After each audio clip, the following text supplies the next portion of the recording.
Jaya Gopi Janavallabha Girivaradhari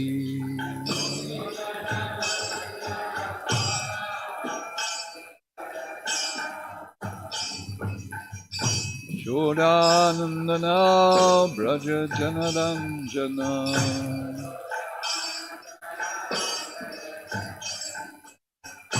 Shodanandana Braja Janaranjana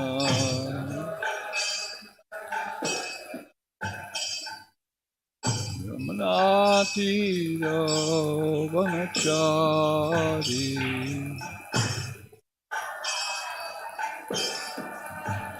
Yamunatira Vanachari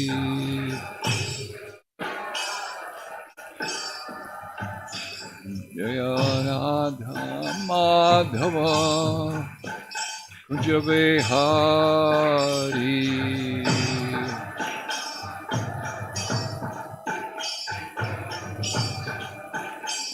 Jaya Radha Madhava Kunjavihari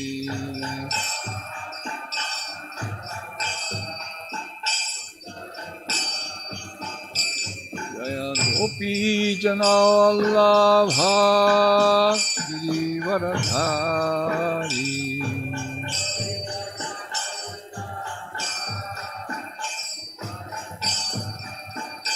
Jaya Gopi Janavallabha Girivaradhari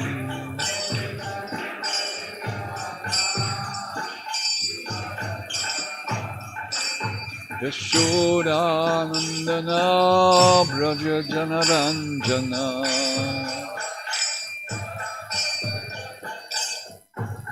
Shodanandana Braja Janaranjana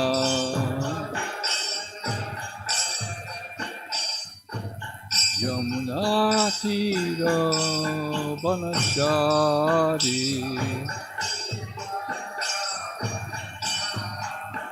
Yamunatira Vanachari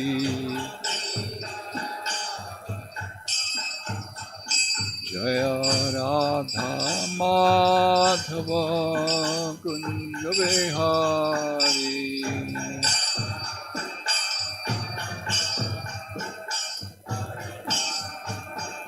Jaya Radha Madhava Kunjavihari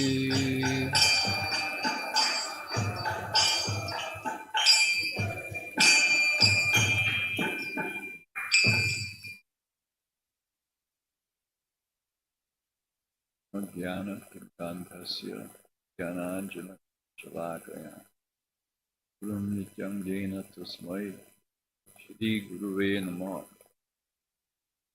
Chaitan Manobhishtam Sthapitam Bhutale Upadama Ati Dan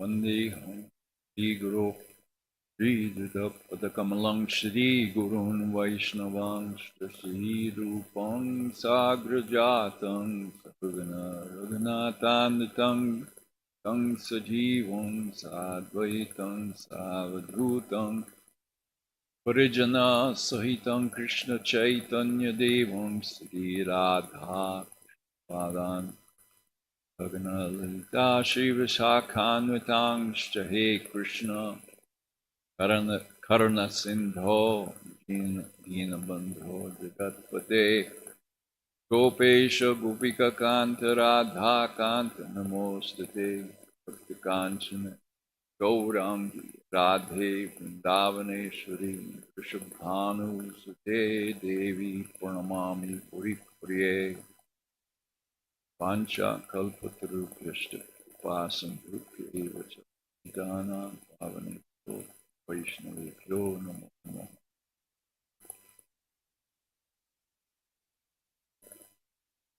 Namo Vishnupadaya Krishna Prishtaya Bhutale Srimati Bhakti Vedanta Swami Namaste Saraswate Deve Gauravani Pracharane Nirvishesha Shunvari Pashtadya Deshaka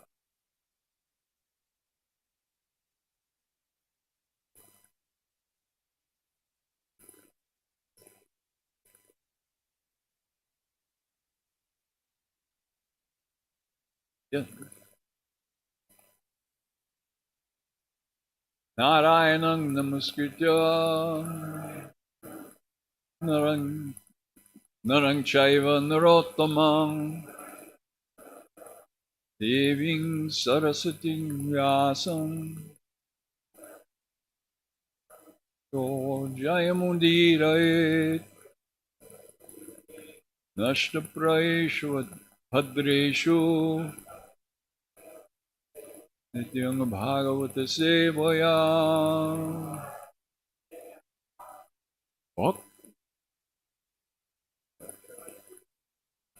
bhagavatyuttama shloke bhaktir bhavati naistiki Om Namo Bhagavate Vasudevaya Om Namo Bhagavate Vasudevaya Om Namo Bhagavate Vasudevaya Shri Shuka Uvacha Ityabhishtuya Purusham Yadurupam Anidang Yatha Brahmeshano Parodhyaya Deva Pratiyajor Devam Vishugavacha Ityavishtuya Purusham Yadurupam Anidang Tatha Yadurupam Anidang Yatha Brahmeshano Parodhyaya Brahmeshano Parodhyaya Deva Pratyayor Divam Vishukovacha Ityavishtuya Purusham Yadurupam Anidang Yatha Brahmeshano Parodhyaya Deva Pratyayor Divam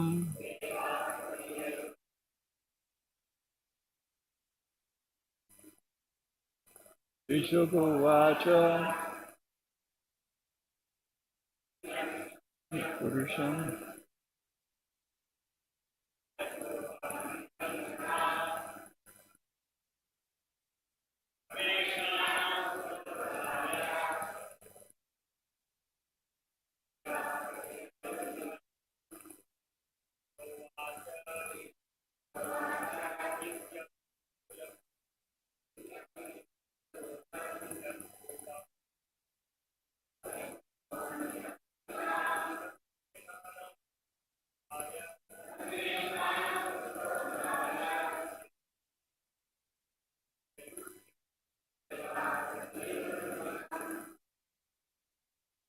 Please.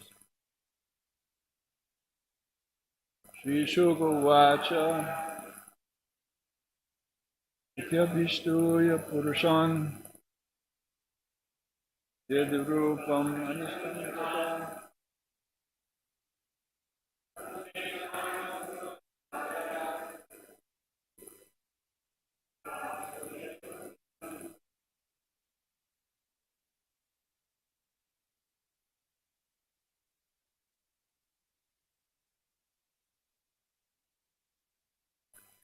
Shri Shukovacha Shri Shukadeva Goswami said, Iti, this way, Vishtuya, offering prayers, Purusham, unto the Supreme Personality, doesn't say of God, Yet Rupang, whose form, Anidang, transcendental, Yatha, as, Brahma, Lord Brahma, Ishano, and Lord Shiva.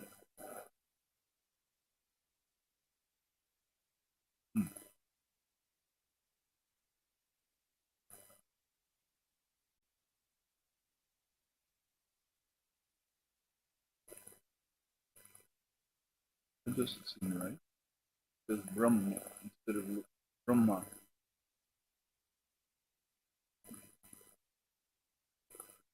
That I may be wrong. Ishano, and Lord Shiva. Urudhaya, keeping them in front. Deva, all the demigods.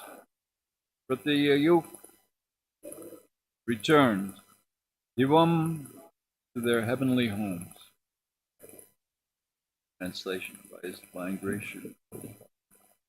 After thus offering prayers to the Supreme Personality of Godhead, Lord Vishnu, transcendence, all the demigods with Lord Brahma and Lord Shiva before them returned to their homes in the heavenly planet. For it is said, Adyapi Chaitanya Esab Lila Kore, Bengali from Chaitanya Bhagavatam. Yara Bhagye Thake Se Dekhaye Nirantare. Chaitanya Bhagavatam. The incarnations of the Supreme Personality of Godhead appear continuously like the waves of a river or an ocean. There is no limit to the Lord's incarnations, but they can be perceived only by devotees who are fortunate. The Devatas, the demigods, fortunately understood the incarnation of the Supreme Personality of Godhead, and thus they offered their prayers. Then Lord Shiva and Lord Brahma led the demigods in returning to their homes. The word Kukshigata, meaning within the womb of Devaki, has been discussed by Sri Jiva Goswami in his Krama Sandarbha commentary. Since it was said at first that Krishna was present within the heart of Vasudeva and was transferred to the heart of Devaki, Sri Jiva Goswami writes, how is it that Krishna was now in the womb? He replies that there is no contradiction. From the heart, the Lord can go to the womb, or from the womb, He can go to the heart. Indeed, He can go or stay anywhere, as confirmed in the Brahma Samhita. Andantarastha Paramanu Chayantarastham Govindam Adi Purusham Amaham Patami. The Lord can stay wherever He likes. Devaki, therefore, in accordance with the desire of her former life, now had the opportunity to seek the benediction of having the Supreme Personality of Godhead as her son, Devaki Nandana. Thus ends Bhaktivedanta purports of the 10th canto, 2nd chapter, Srimad Bhagavatam, entitled Prayers by the Demigods for Lord Krishna in the Womb. So I've decided to do a little different. Prabhupada once told me that the village people go to the Brahm's house for entertainment. I mentioned that. So I'm hoping this will entertain you. I gave a few classes here, so during one of the classes, I just read the summary of this chapter, because I wanted class to be a little entertaining. So this is a little different. I wrote a book called Prahlad, about the life of Prahlad. It's meant for, not for you, for devotees. It's meant for people who are just coming, just a little interested in Krishna consciousness. The idea is to show them the Bhagavatam, but in sort of modern, accessible language. And so what I'm going to read is the prayers of Prahlad to Lord Nrsimha. So keep in mind that this is a little different language, and I use the word gods instead of demigods.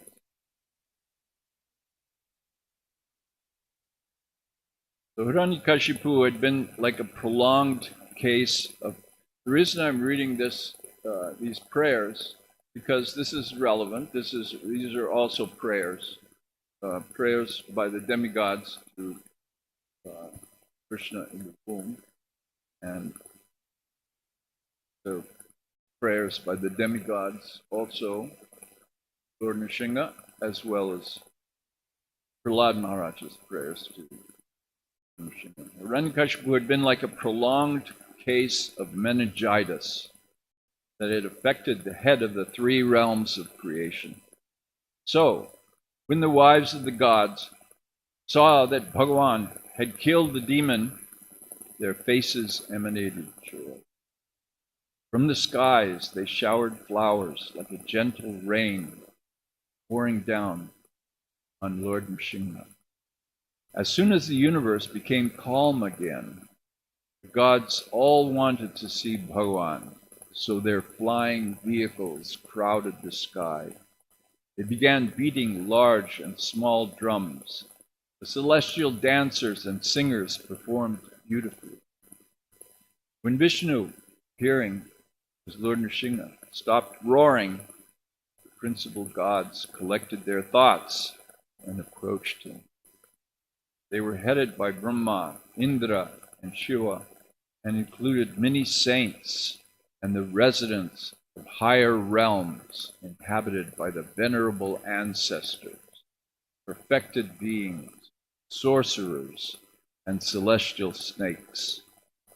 The universal progenitors were present, with the chiefs of various planets. The angelic dancers approached, along with the celestial singers, divine actors, nature spirits, demigods, jinn, and various pure devotees of Vishnu. Aryama. In turn, they all approached Nrsimha, who glowed with an intense light. They bowed and offered their deepest respects with palms together with their heads. Each one gave praise to Bhagavan Vishnu according to the perspective of the group or individual. They were all relieved that Vishnu had restored them to their stations. Thus, in giving their thanks, they subtly displayed their self-interest, although it was connected with their service to the Supreme. Brahma prayed, Bhagavan, through the attributes of nature, you easily create the universe, maintain it, and again dissolve it. Yet you remain aloof from it. I bow to you. Such is Brahma's view. Such is Brahma's view of Vishnu, that of the ultimate creator, because Brahma is his chief engineer. Lord Shiva said, Dear Bhagavan, the end of the era is the time for your anger.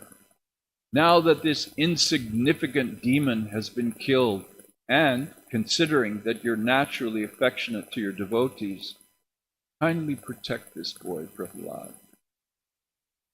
Lord Shiva is the Lord of destruction, so he sees Vishnu in those terms. But he is also very merciful and protective of those who follow him. Hence, he advised Bhagavan to be kind to Prahlad. Indra said, O Supreme Lord, you are the deliverer and protector of the gods. You have recovered from this demon our shares of the sacrifices, which of course are yours in truth. Sacrifice is an essential component of Indra's station as the king of the gods. Thus, could not help but mention it in his prayer. The saints of the celestial realms praised Nrsimha for restoring austerity. The venerable departed ancestors glorified him for reinstating the offerings given on the anniversary of their deaths.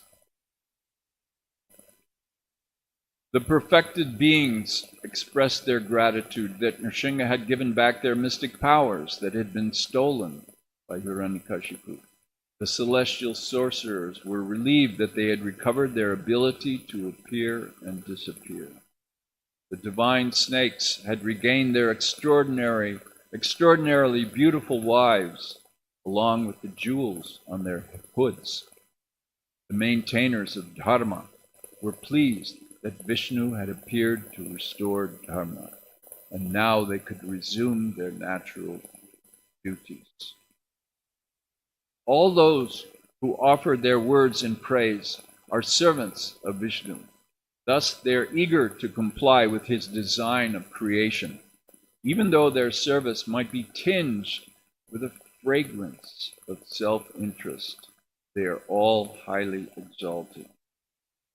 The universal progenitors, celestial dancers and singers, nature spirits, half human and half divine beings, and celestial minstrels all expressed their relief that order had been restored and that they could continue to serve Bhagavan Vishnu through their respective occupations. The associates of Vishnu in Vaikuntha prayed, "O Lord, we're accustomed to seeing you as Bhagavan Vishnu, but today we're thrilled to see your wonderful shape as Lord Nrsimha." At last,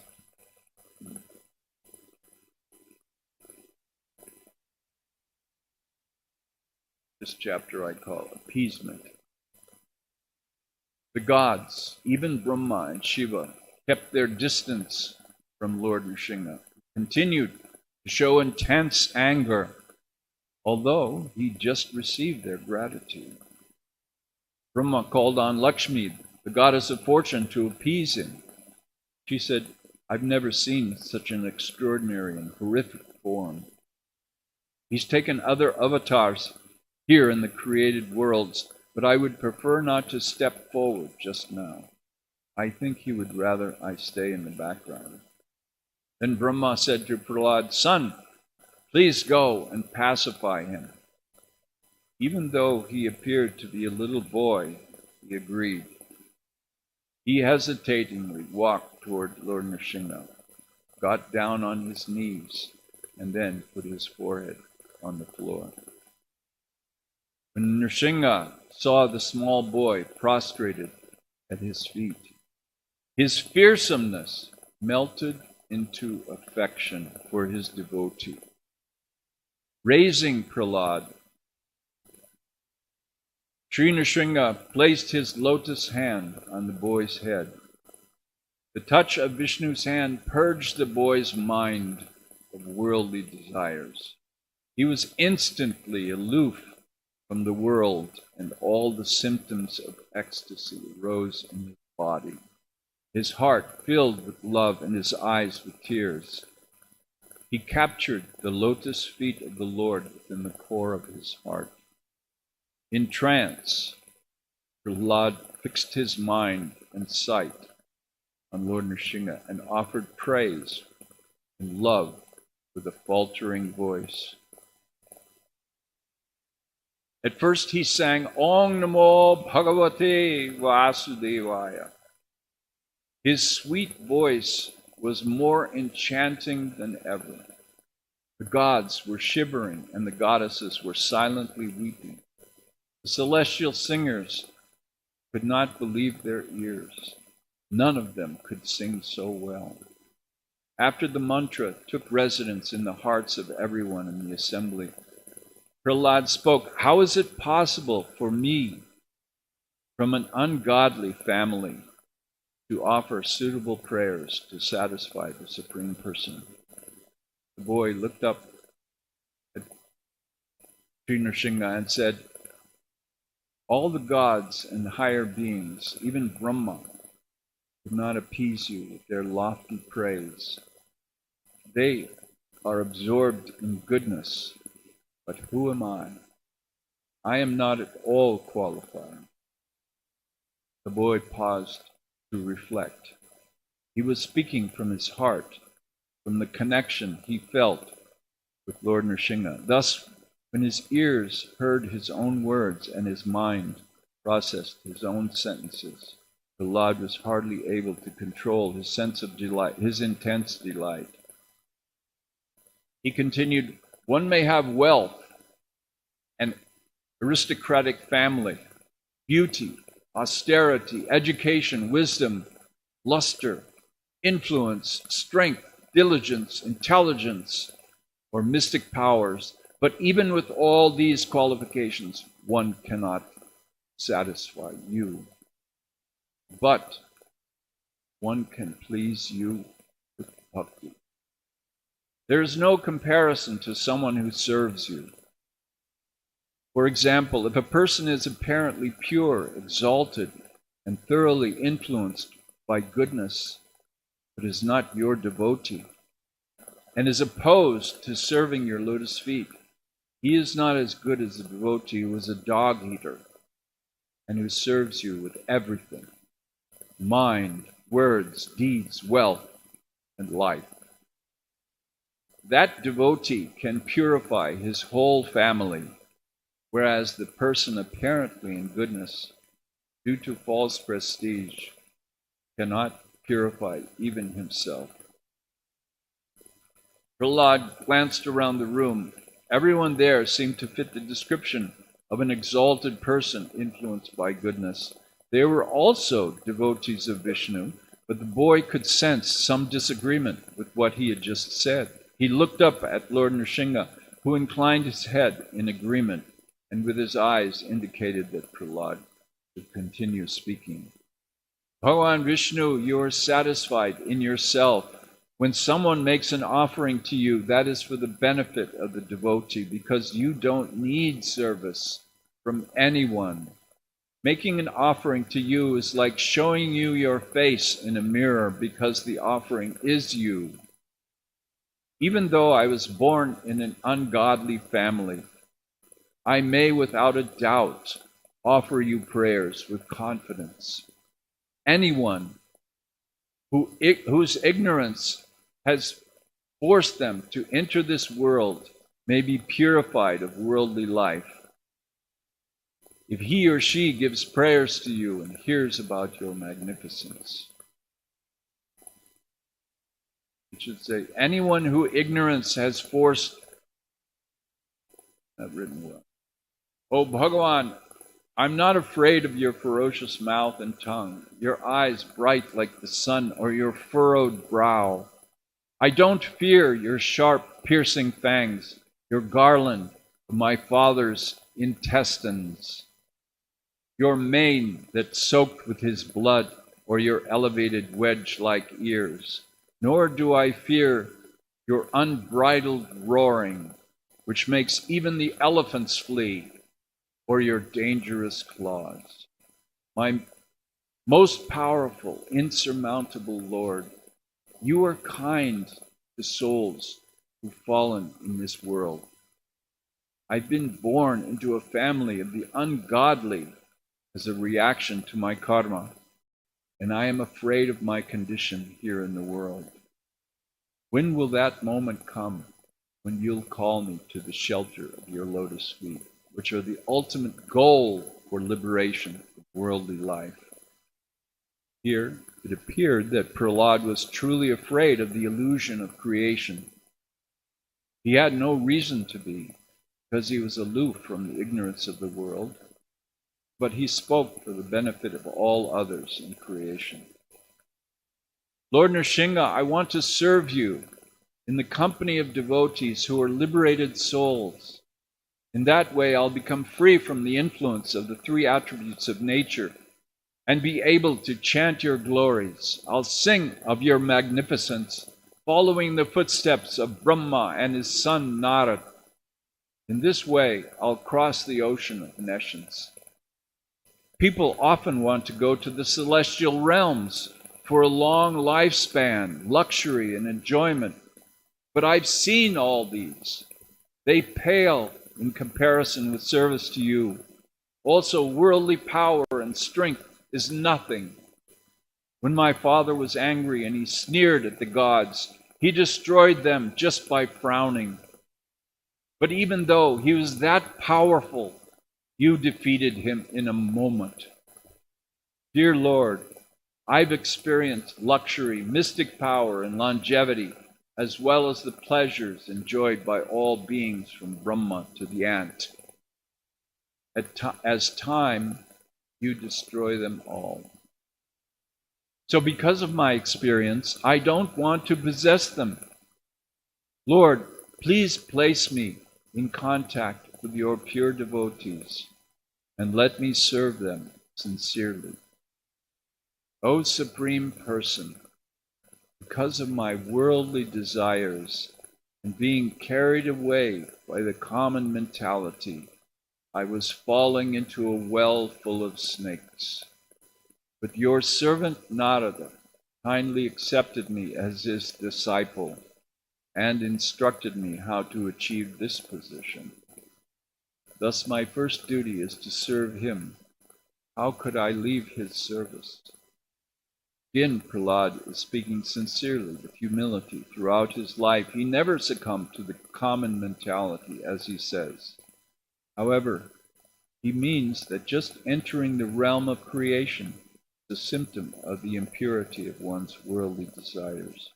What to speak of the implications of having been born into the family of the ungodly, meaning Asura. O Bhagavan, I'm in awe speaking to you. You create, maintain, and annihilate the universes. You also appear as various avatars from time to time to uphold dharma and protect your servants and devotees. And even though you are so exalted, you offer your kindness to someone like me.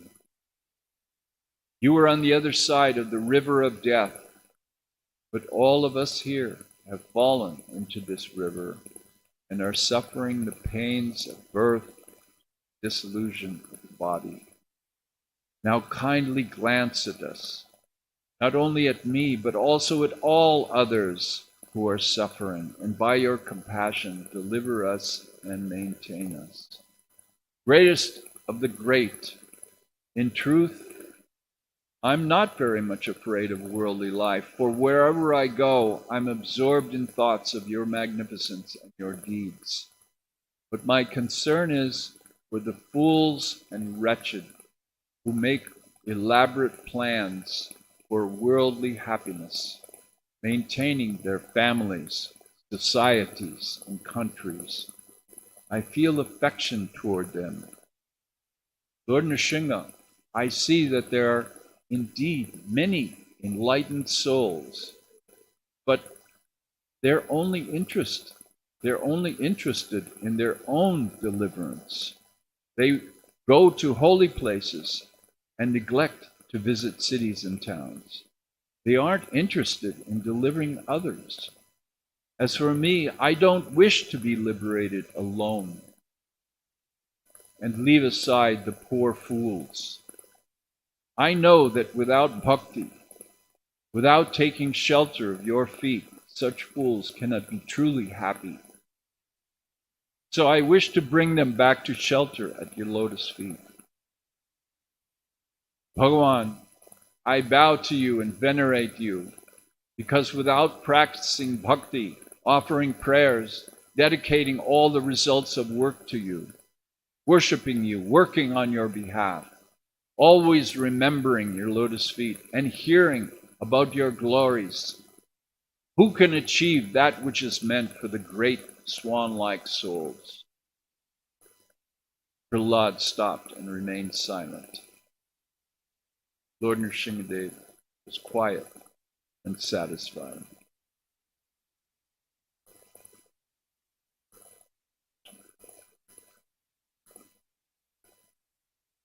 So, this was meant for your enjoyment. Hope it was All right? As I said, really it's for people who are just getting interested in Krishna consciousness. The idea is to attract them to the stories and philosophy of Srimad Bhagavatam. This is our culture, it's our life. Bhagavatam stories, Leelas, Krishna, Vishnu, avatars, and stories of the devotees like Prahlad, Guru Maharaj.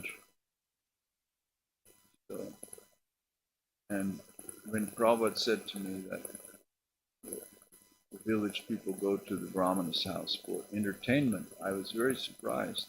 I mentioned this the other day. I thought he was going to say they go for knowledge. They're simple people. Not everyone is inclined to acquire knowledge. I was listening to a little something Prabhupada was speaking. Some devotees have taken 5 or 6 minutes of Prabhupada's lectures on the internet. So Prabhupada was making the point that if you chant, that's perfect. And if you read, that's also perfect. And if you chant and read, that's the best. Because when you read, you can understand the philosophy and you can preach to others. You can explain to others. That if you cannot read, then all right, just chant. Reading is good. Share with others, like Prahlad Maharaj.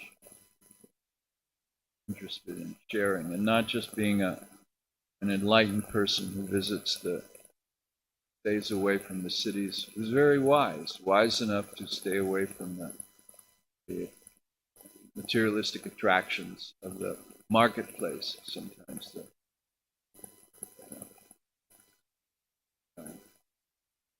those who are interested in liberation, they try to avoid the marketplace because it's a place of materialistic dealings. So Prahlad is referring to those kinds of people who avoid the marketplace, the cities and towns, and they go on pilgrimage to the holy places. But Prahlad Maharaj is saying that better are those who preach Krishna consciousness to the fools and wretched. They're suffering in the material world. It's our duty to preach to them. And in our sampradaya from Chaitanya Mahaprabhu, 6 Goswamis, and all the great acharyas in our sampradaya, Thakur, Siddhanta Saraswati Thakur, and our own Srila Prabhupada, Bhakti Vikas Swami, they're all preaching, spreading Krishna consciousness around the world. So, this is the method of Prahlad Maharaj. This is Prahlad Maharaj's message. It should be this. Follow these great acharyas and parampara. Here's a little early, I think. You asked me to give too many classes, and then I've said everything I know.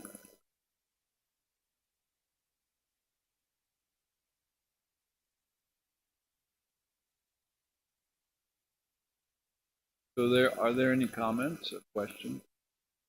We can keep this going a little bit. Make it lively.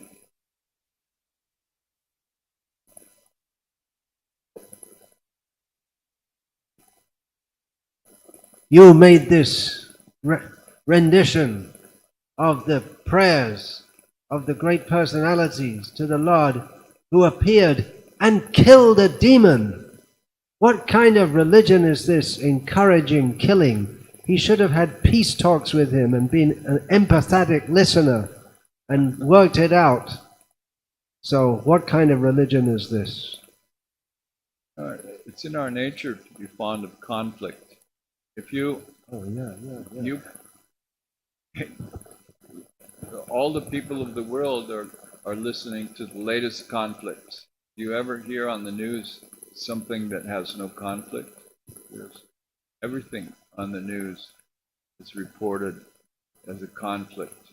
And everything in fiction, anybody reads about a romance, Greek romances, Shakespeare wrote romance plays, he wrote tragedies, he wrote stories of kings, and the Greeks wrote plays.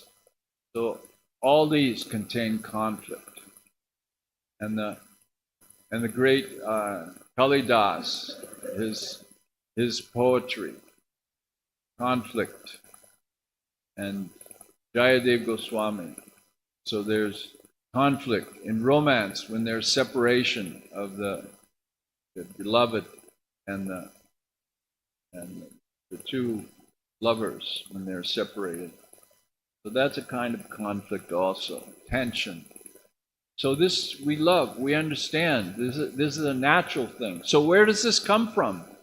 It has to come from somewhere.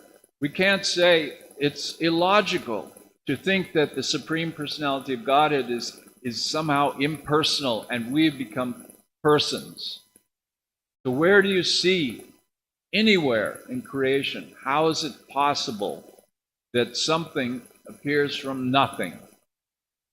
Or that somehow there's some mass of something, like a pool of water with a lot of dirt and muck in it, and all of a sudden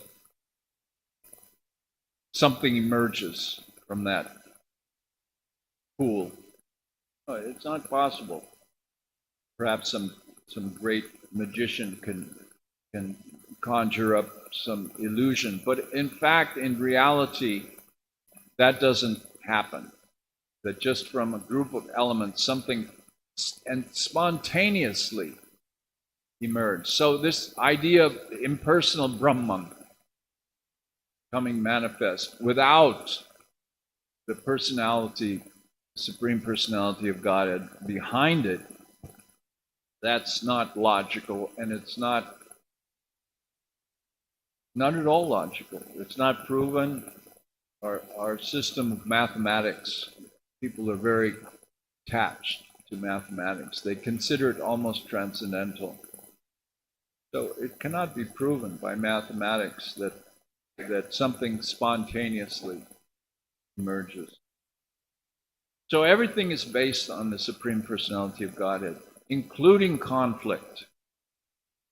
Why would we want to avoid listening about conflict when it is concerning the Supreme Personality of Godhead?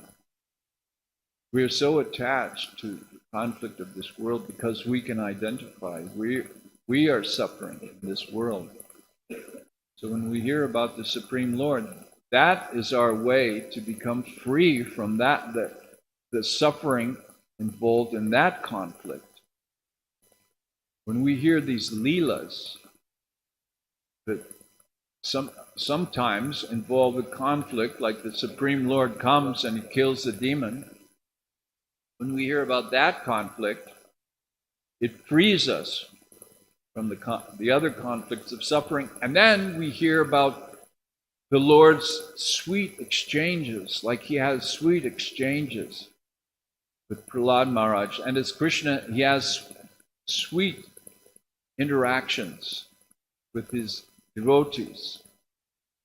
But not just without tension.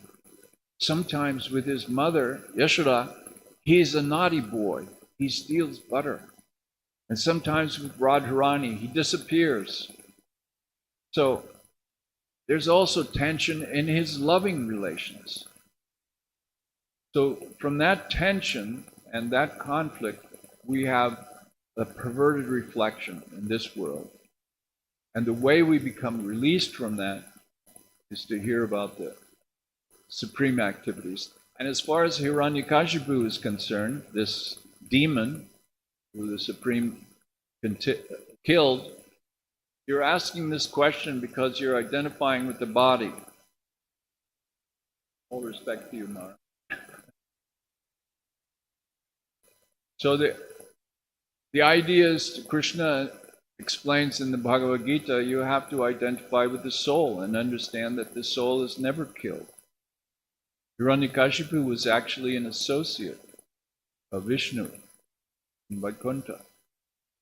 And they came to enact this drama, this lila, for our benefit. Hiranyakashipu was not killed. His soul, his original form in Vaikuntha remains. But this is the drama. This is the mercy of Vishnu who comes. Krishna comes to give us pleasure, the real pleasure, not this other pleasure that we get from reading about the current war. There was a war 10 years ago, there was a war 20 years ago, there was a war 1,000 years ago, there's a war today, there will be a war tomorrow. So all these conflicts, somebody dies today, a king dies, or president, or prime minister. Last year it was somebody else. So all these conflicts exist, and they're all associated with suffering. This is not associated with suffering. It's associated with the Supreme entering our realm and displaying drama, his own pastimes. Yes, it's partially for our benefit, but primarily for his own enjoyment. And then we get the hint that if we give enjoyment to Vishnu, to Krishna, then we also enjoy and we become free from suffering. That's the message of the Bhagavatam.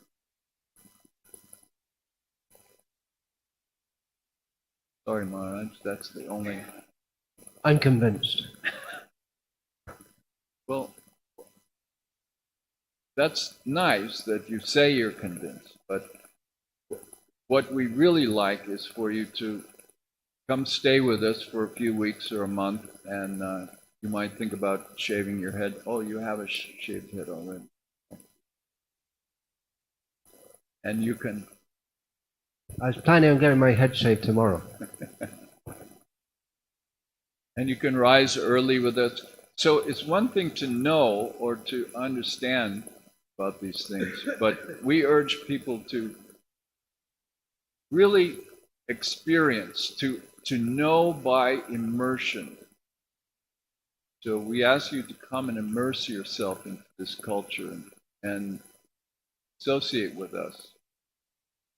As we say in my country, hang out with us.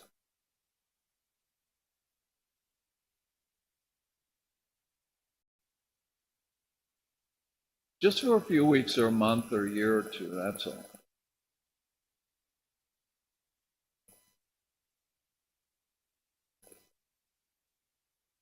Anyone else, please? Maharaj can't be the only one.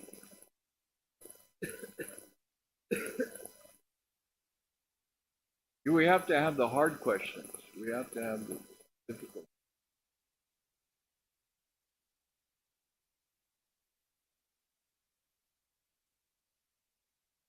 Yeah?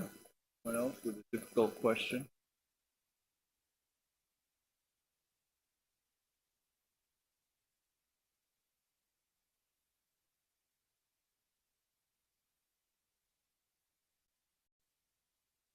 Shy, yes. That's a good quality one to go to. Shy. Prabhupada once wrote Jamuna. He said, well, sometimes we have to do these elaborate displays. He said the devotee is naturally humble and doesn't want to make a big show.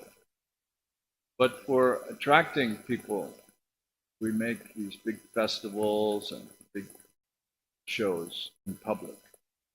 So we go in the public and boldly distribute books. We stop people. This is not the normal, exactly. It's not exactly the behavior of the world. of a devotee. But this is what our parampara and Srila Prabhupada, especially, they've asked us to do this. Some people outside of ISKCON, they criticize that. And Prabhupada admits, yes, the devotee is naturally humble, wants to be quiet, doesn't want to offend anyone, or wants to meditate on Vishnu, Krishna, chant many, many times like Haridas Thakur. But we're asked to go out and distribute books. Our book distributors give an example of that. And sometimes a little aggressive. In America, they have these two words. One is assertive and one is aggressive. Aggressive is considered impolite and assertive is considered more polite. So devotees are not aggressive, they're assertive. They assert Krishna consciousness. They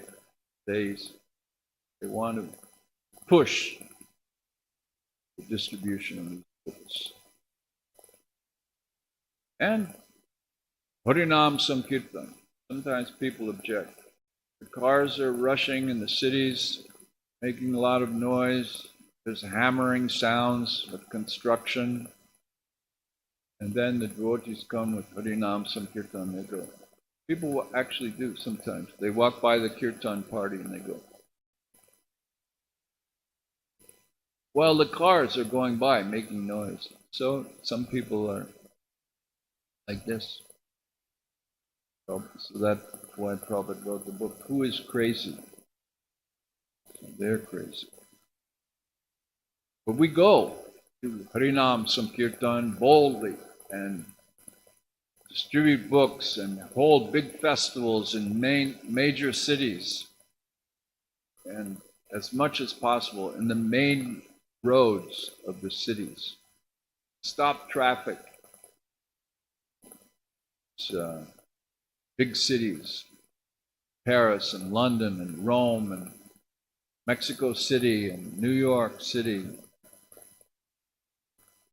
marching down Harinam Sankirtan, pulling the cart, Rath Yatra, down the main roads of these cities, disturbing everyone, all the asuras. And the innocent people come. Innocent people step forward and we can bring them into Krishna consciousness. So that's our process. Parampara has instructed us to do that.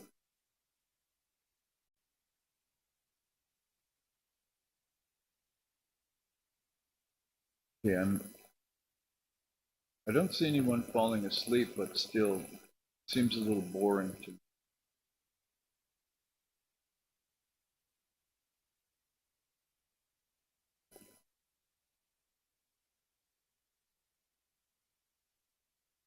Okay, no more challenges?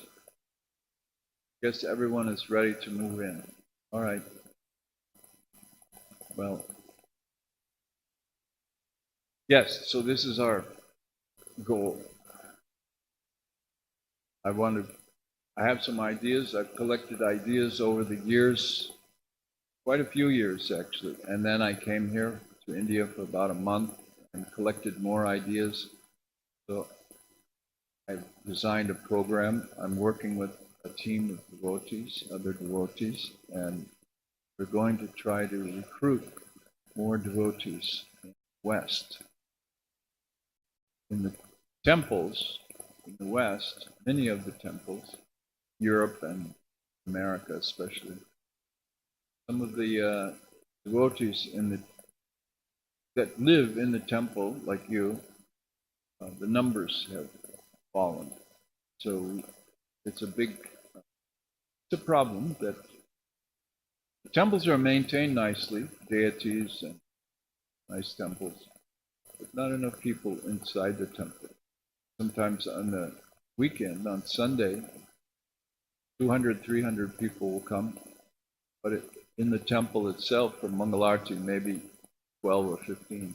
So I want to find ways to recruit new young people, especially, because youth brings energy and enthusiasm, and that inspires everyone. So I've developed these ideas, and here in India in the last month I've learned a lot of how to continue to present them, especially for young people. There's one devotee, Radhe Shyam, some of you know, he specializes in recruiting young people, also getting them to chant japa. He is successful around India. So we are working together and want to see if we can do something in the United States. So just asking that a few of you, maybe 5 or 10, come with me. Is that all right, Maharaj?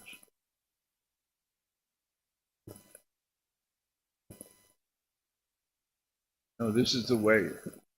Sometimes this is the way. We go to temples and then we steal devotees to start our project. This, I don't think it's encouraged. Well, it was never encouraged, but this is not. I don't think it happens too much, but it used to happen. One temple was very popular in the U.S., and so they had these traveling parties. They would travel in vans in the United States, sometimes in buses, big buses. So brahmacharis, maybe 5 would travel in a van. What do you call in India? Huh? Van. So you could live in the van, and they would take bath in the petrol station. All the petrol stations have bathrooms. Not with shower, but they would use the water. So living a difficult life, sometimes taking bath in a river or pond, they find it. Sleeping in the van, traveling. So one van with about 5 brahmacharis came from Canada and came into the United States. So they stopped at one temple, and the temple convinced them to stay and be part of the temple. So the temple in Canada said, no, you have to give these back. These are our brahmacharis, and they're distributing books for us.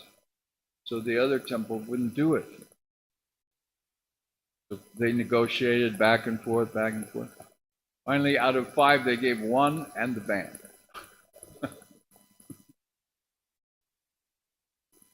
So these things were happening in our competition to try to make ISKCON greater and greater. And we used to have a competition between New York and Los Angeles.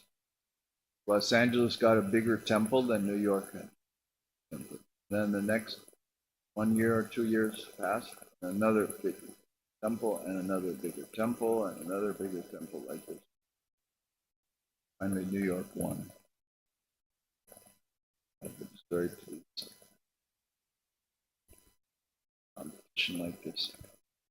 One, I won't say any names because some of these devotees have retired or left this world, but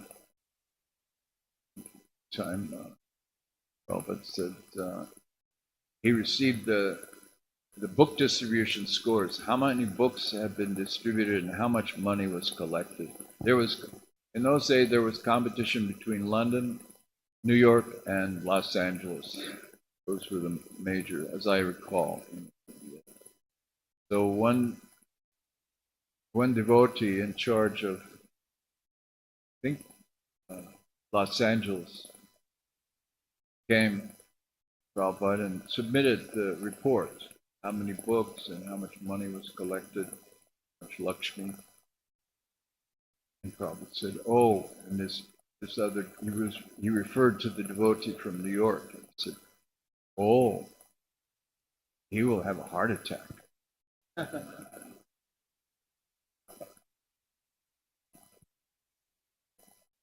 Prabhupada would encourage us to compete like this with each other.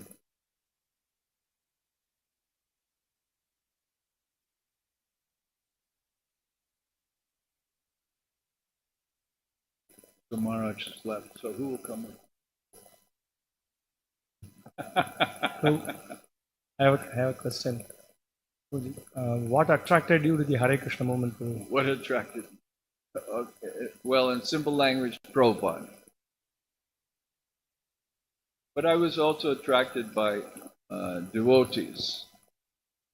I really loved the Prabhupada's disciples, the devotees. And of course, the prasad can't deny. And I ate halwa. I didn't know very much about food, so I ate halwa. I said, "What is this made from?" He said, "Oh, it's made from butter, from ghee, from butter, grains, and sugar." I said, "Oh, then it has everything. You can live on halwa."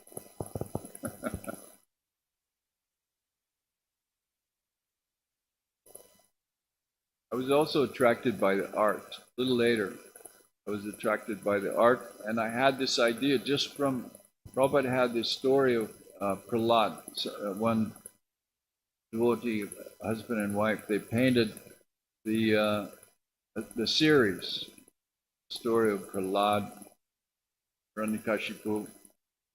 So I saw those paintings and I thought, this is really a culture. This is a whole culture. I had no idea. I had never been to India and seen the actual culture. We were not very familiar with India in the U.S. We're not in the United States. They didn't allow very many people from India to come at that time. So we didn't know about Indian culture. It was really interesting. So when I saw those paintings, I thought, this is a culture.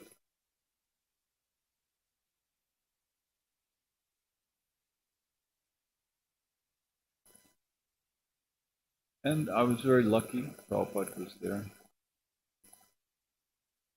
He was preaching to us. I didn't want to surrender. He kept speaking about surrendering to a spiritual master. I told you that story. Yeah, about the red light. Prabhupada gave a talk in the morning about surrender to spiritual authority. You have to surrender to authority. He was talking about Maya and Krishna. So some authority you have to surrender to, one or the other. So I had just served in the military. I was finished with authorities. I didn't like them telling me what to do anyway. So nobody was going to tell me what to do ever again. So I didn't exactly agree. I couldn't agree in my mind that I'm surrendering to an authority always. Something I'm surrendering to. So as I walked home, I stopped for the red light. So in some places people just go, they don't care, but stopped for the light. I looked up and I said, this light is telling me what to do. He's right. Prabhupada is right. I have to surrender at every step to something. I might as well surrender to the spiritual authority. I didn't want to, but he was forcing me.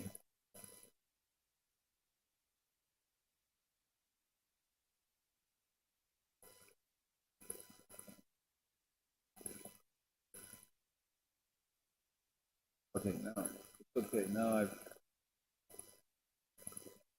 Now I've completed my duty, and you'll pay me in prasad.